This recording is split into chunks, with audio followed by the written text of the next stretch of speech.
So Pokemon Pokopia is out in a few days, and this is only like maybe the third time or something that I've done a video looking at Metacritic scores for a game. And previously, I've only done it for games that I was like really invested in, and I was, oh, how's it gonna be? You know, it was like Thousand Year Door remake and Metroid Prime 4. This one here, I mean, you know, don't get me wrong. Obviously, I am really looking forward to playing Pokopia, but I'm more just kind of shocked by the scores that it's been getting. Really incredibly high praise. So I just kind of wanted to look at some of these reviews, because no, it's looking really good. Like, it's looking really good. As you can see here, the overall Metacritic critic score is 89, which is quite high. It really is. You know, it doesn't take very many, even just kind of like okay reviews to bring down that score. You know, right here it's at a 96%. 51 of them are positive, and then only 2 are mixed, and none of them are negative. And I mean, and as you can already see, like, these are some reputable websites giving it perfect hundreds. Like a bunch of them. Like a whole bunch of, okay, but I mean, whatever. Let's take a look and read these little blurbs here. Yeah. Gaming Bible, perfect 100. There's no one reason why Pokemon Pokopia is so special. The game is a sum of its parts without a single weak link in the chain. It's a title that offers a unique spin on the cozy formula, made all the more magical by the familiarity of this wonderful franchise.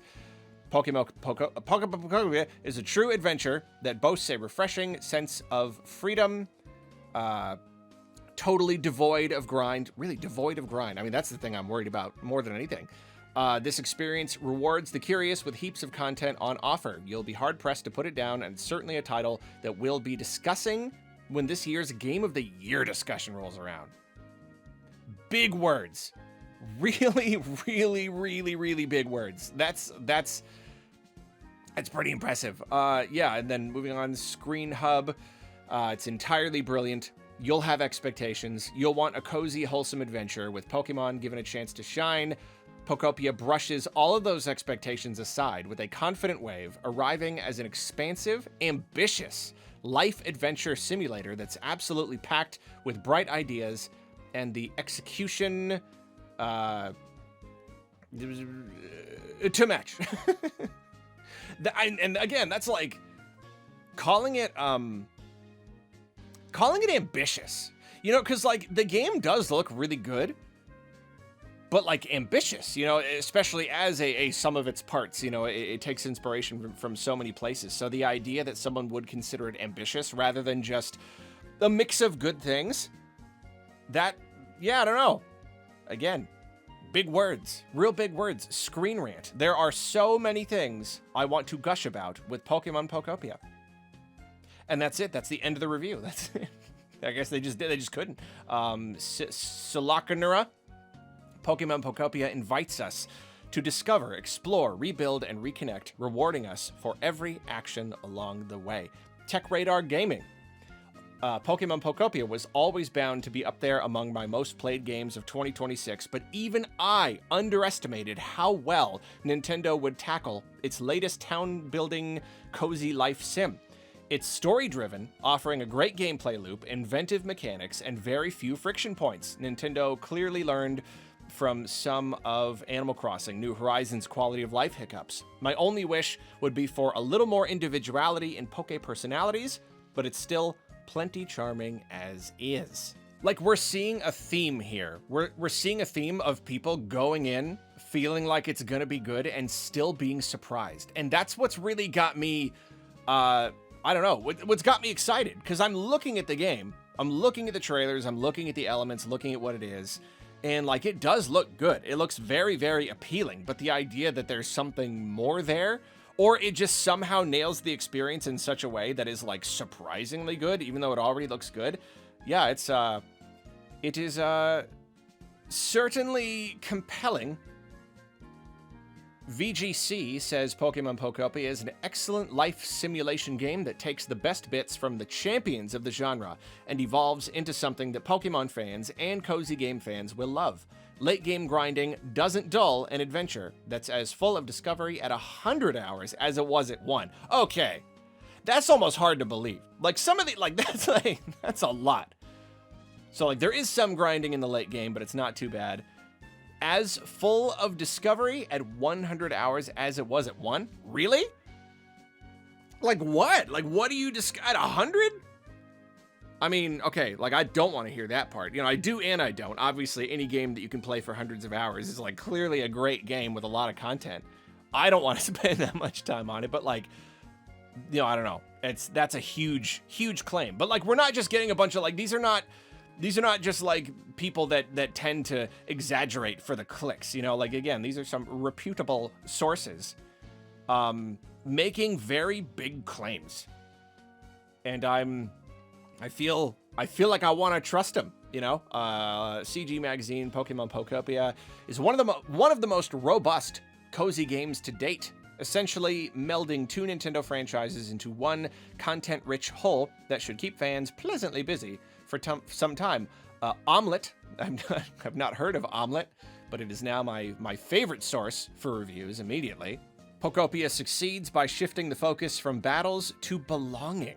Instead of chasing badges, the player helps rebuild and coexist within a living ecosystem, creating a more intimate and emotional connection to the Pokemon world. It's a reinvention that honors the franchise's roots while proving it can still evolve in meaningful ways.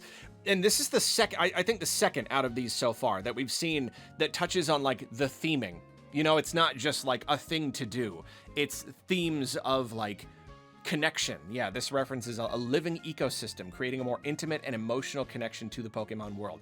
I really like that. And you know, everything we've seen so far, this whole like weird pseudo post-apocalypse thing, and especially the stuff we saw in the treehouse, just like, yeah, I don't know, that idea of it like being more thematically rich rather than just like a bunch of boxes to tick, that's very compelling to me.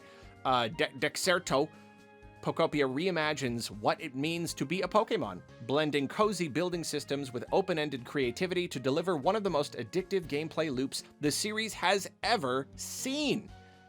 Gfinity Pokopia is a 2026 Game of the Year contender that masterfully blends the creative freedom of Minecraft with the cozy charm of Animal Crossing. By trading traditional battling for an addictive loop of habitat restoration and blueprint-based building, it offers a deeply rewarding new way to collect Pokemon. The hundreds don't stop. Okay, well, they stop there, but they just that is a lot of perfect scores. That's a really weird amount of perfect scores. Eurogamer Portugal. Pokopia is a charming and entertaining life simulation game in which you collaborate with various Pokemon to improve the desolate places you arrive at. Whether you're completing story objectives or simply rejuvenating locations, the hours fly by with immense sweetness and fun. And then only just now do we get down into the 90s. Games.ch. You know, and you know, a little bit more of the critique. In some areas, the progression system could benefit from a bit more transparency, allowing players to work towards specific goals more efficiently. However, thanks to its charming atmosphere, numerous freedoms, a completely stress-free and accessible gameplay, and of course, the Pokemon themselves, Pokemon Pokopia has become a wonderful cozy game, perhaps even one of the best ever. One of the best cozy games ever. That's a heck of a claim right there. Video Chums 91 delivers an adorably joyful experience that unfolds at your own pace and provides a canvas for unbridled creativity. Games Radar Plus, it's like a brilliantly bizarre blend of Pokemon, Animal Crossing, Dragon Quest Builders, and Viva Pinata, and despite its many influences, manages to be a unique spin-off for the Pokemon series that's also an accomplished life sim. Game Informer has minor complaints. Despite my minor complaints, it sticks out as one of the best examples of a third-party developer using the Pokemon license to the fullest extent possible. And right here is where I want to call out like the idea that like we're probably looking at the best Pokemon spin-off ever here. Like I know there have been a lot over the years. You know, I'm sure plenty of people could argue like Mystery Dungeon games, you know, probably those are really, really good. But I don't know. we're looking at a real contender for just like the best Pokemon spin-off ever. The best example, yeah, of a third party taking Pokemon and making something new with it. Something that isn't just a thing with Pokemon stamped onto it, but something that utilizes Pokemon and the spirit of Pokemon in an inventive new way, which is so interesting to me that people keep saying that it's so inventive and so new because, yeah, like, again, it kind of just looks like they're mashing a bunch of stuff together. A lot of great stuff, perfect stuff. It looks like a winning formula, but for it to be elevated above that level, for it to be greater than the sum of its parts, to me, that's very impressive. That's really, really impressive. Yeah, 90, 90, 90, 90, 90, 90, 90, 90, like IGN, 90, 90, 90, 90, 90, 90, 99. There's so many 90s. Okay, now, we're finally just now dipping into 80. I mean, I'm actually surprised that the overall Metacritic is 89. If, like, most of them are hundreds and 90s, you know, but yeah, we get down into 89, 88, 87, still very good. You know, even some of like really, really successful games, really highly regarded games will still be in the 80s, you know, like overall. So like, no, that's really good. When do we even get down to, you know, Nintendo Life? It's surprising to see a Nintendo Life versus everyone. Not going to say that they're biased, but like they're really invested in the Nintendo ecosystem and everything. So, you know, they really give these games a fair chance. And it's interesting to see theirs a little bit lower than the others. But, like, it's still really high. I'll read theirs because it's Nintendo Life. And I love Nintendo Life. It's the freshest Pokemon experience in a long time, bursting at the seams with charm and content that rewards both curiosity and creativity. It's an easy game to get swallowed up in, even with a few gameplay and progression issues that need ironing out. But as a first go at something different for the franchise, it's a big win. I don't know how Pokemon has stayed away from this kind of structure for so long, and I'd easily take a dozen more. And that's a really interesting point right there, and something that, like, I think a lot of us felt as well when they first revealed it. They revealed it, and it was like, how was this not a thing before? How have we not had more like Pokemon, like Animal Crossing kind of style, just like cozy games, like cozy Pokemon games? It is perfect. Yeah, I mean, like what are you're planting berries, you know, like you're decorating little homes for your Pokemon. It's a perfect formula, and it is surprising it took 30 years to get here. Eurogamer gives it an 80, PC Mag. Okay, finally we get into mixed. And, you know, a reminder that mixed 70 is still technically a pretty high score. You know, a fully mixed score is like 50. I liked it and I didn't like it. It's kind of bad, kind of good. But, like, yeah, 70 is still pretty good. We'll read the first 70. It met our expectations, even if it's not perfect. It does have a repetitive aspect inherent to the genre, which won't appeal to everyone, and some technical issues that can become annoying over time. However, if you enjoy relaxing atmospheres and don't want to overthink things, there's a good chance this game will satisfy you if you're willing to pay the price, because in terms of playtime, you'll definitely get your money's worth. That's good to hear. And then it's funny, only very, very quickly, it dips into the 70s before dropping down to a 60. Might as well read the gamer gives it only 60. There is a fun time to be had here, but ultimately Pokemon Pokopia doesn't explore the Pokemon side of its world and offers building quests that are mostly rigid and repetitive. As ever with Pokemon, there is enough charm to see it through, and the mechanics aren't shallow, even if they're used in aid of the same few tasks over and over again. So some of these reviews have been claiming that it's not super repetitive, maybe a little bit in the end game. This person here does believe that it does become, they even say rigid and repetitive, and they count that against the game. And, you know, if I got to analyze this, it could be that, like, any gameplay loop is probably going to feel pretty repetitive if you're not really invested in it, you know? Like, the good parts don't feel as good, and so the repetition kind of stands out. So I understand that. I could see why someone could say, no, it's not repetitive at all, because as long as they feel rewarded through the repetition, then it doesn't feel repetitive.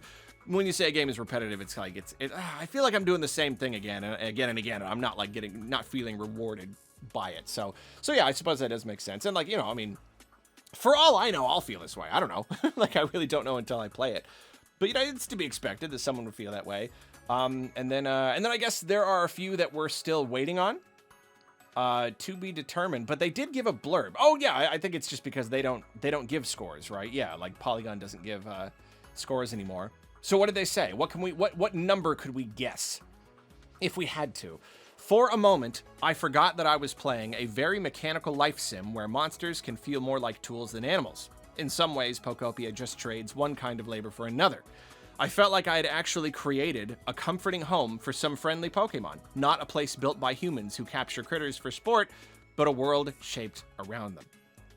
So that's another very emotionally driven idea. That very like the thematically, the whole connection thing. And that's one thing that I really do like about this game so far, is that the human element has been removed. I love that it is a Pokemon doing all of this. I think that is really sweet. And I think that's nice. And it seems that has definitely resonated with this reviewer here. I couldn't possibly know what they would give the game without reading the whole review. And even then it would just be a guess. But yeah, so as you can see, like, that's crazy. It's just crazy. That's really positive. And again, I did expect good reviews. It's just a winning formula. It's just perfect. It's just such a perfect blend of things, and everything we've seen about it, there have been no red flags whatsoever. There doesn't seem to be any indication that there's anything wrong with it. But I still kind of expected it to just be like good, like solid. You mix a lot of great stuff together, and you're likely to get a really good experience. And maybe ultimately that is what I'll feel about it. I don't know. But for it to feel like it goes above and beyond for people to feel like it's more than the sum of its parts, and it's not even just a nice way to spend time. It's not just a nice, relaxing, cozy game that you feel good playing. It's like a contender for Game of the Year. What is it, 2, 3, maybe even 4 people, 2 or 3, something, mentioned that it's a contender for Game of the Year? I don't know. That's nuts. I'm kind of surprised that they released this now. It could be that they just wanted it to coincide with close to Pokemon Day for the anniversary. But now that we know Gen 10 is coming next year, I am genuinely surprised that they didn't save this for this holiday and make this the holiday game, because it seems to be holiday caliber. And because it's such a great mix of ideas, I think we all do believe it is going to do well. Not every Pokemon spinoff does well, even the ones that review really well. Even, mystery dungeon games, they don't sell that well. They sell well enough to make a profit, obviously, but nothing compared to the mainline games. I'm sure that this game, it might not sell mainline numbers. I mean, it might. I don't actually know. But it's gonna be a lot. It's gonna be a real good success. I could easily see 10 million plus. Could be wrong, but if it did happen, I would not be surprised. I think this game, it ticks a lot of boxes. It really, really does. You look at something like Pokemon Snap. Okay, well, how many people like Pokemon? Show of hands, and everyone raises their hand, and then it's how many people like photography? And then a few people raise their hands. It's just it's not going to interest everybody. But who likes Pokemon? And then everyone raises their hand. Who among you these other formulas and these other ideas and cozy games and whatnot? It's so much more of a convergence of all of these interests. So yeah, anyway, I don't know. I just wanted to look at some of these reviews. I'm pretty excited.